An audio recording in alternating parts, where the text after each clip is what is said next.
In that capacity, he was not only called upon to review military contracts with universities and write opinions on such topics as the legality of using civilian prisoners in potentially fatal military experiments, but also to participate in arranging public lands for atomic experiments.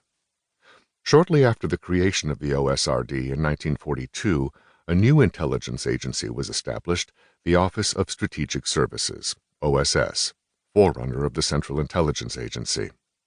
Having by then received a commission in the Navy, Donovan left the Office of Scientific Research and Development and was detailed to the OSS.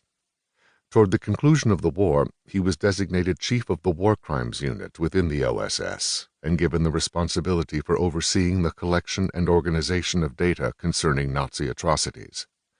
It was a smooth transition for him then, after Germany surrendered, to fill the role of one of the prosecutors at the first war crimes trial in Nuremberg. Still a member of the OSS, Donovan was given the task of organizing and presenting the shocking and effective photographic evidence against the major Nazi leaders and their organizations that contributed to their eventual criminal convictions. Donovan returned home after completing his prosecutorial task in Nuremberg and commenced the private practice of law, specializing in insurance. It was during this time, when the Cold War and espionage were ever-present realities, that a high-ranking Soviet spy, Rudolf Abel, entered the United States for the purpose of obtaining military and atomic secrets. After Abel was captured in 1957, Donovan's legal reputation was such that he was asked to defend the Soviet spy in criminal proceedings in the United States District Court in Brooklyn, New York.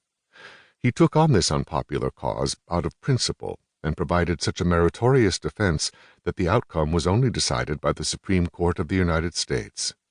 Donovan's legal ability finally did not forestall a conviction for his client, but it spared Abel from the death penalty. Donovan's prophetic argument to the sentencing judge that the court should spare Abel's life against the possibility that an American might be similarly situated in the future in the Soviet Union, an American for whom Abel could be traded, was soon realized in the capture of U-2 pilot Francis Gary Powers.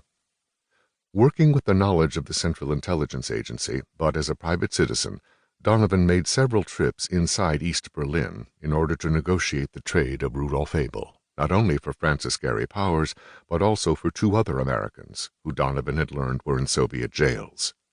He negotiated alone, usually under dangerous circumstances, and was successful.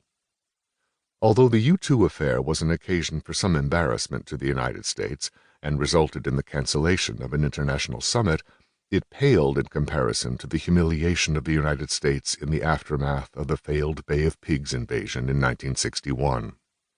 The United States had trained Cuban refugees in a Latin American camp, encouraged the invasion of Cuba by these forces, and once this invasion began, failed to provide adequate support for the troops.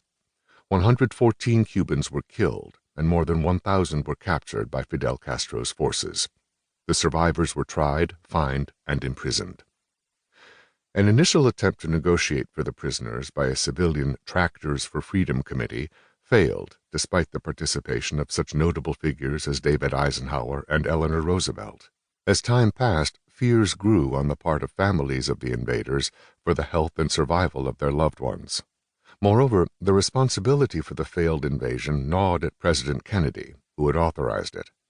As a result, when the new Cuban Families Committee for the Liberation of Prisoners of War approached the president's brother, Attorney General Robert F. Kennedy, he suggested that they ask James Donovan to intercede with Castro for the prisoners' release, since he had been so successful in the recent Soviet negotiations for the return of Powers. And, over the course of several months, Donovan did just that. He did so in the face of a quarantine of Cuba after the discovery of Soviet missiles on the island, and he did so at great personal peril, not only because of hostile Cuban military leaders, but also because of a secret CIA plot to kill Castro using Donovan as an unwitting intermediary. The presentation of the negotiations following the quarantine is based on original records maintained by Donovan, and the fresh new details of the CIA plot are based on interviews with one who was present with Donovan at the time. It was in large part Donovan's sincerity, charm, and wit that engrossed Castro and enabled the discussions to continue to a successful conclusion. The result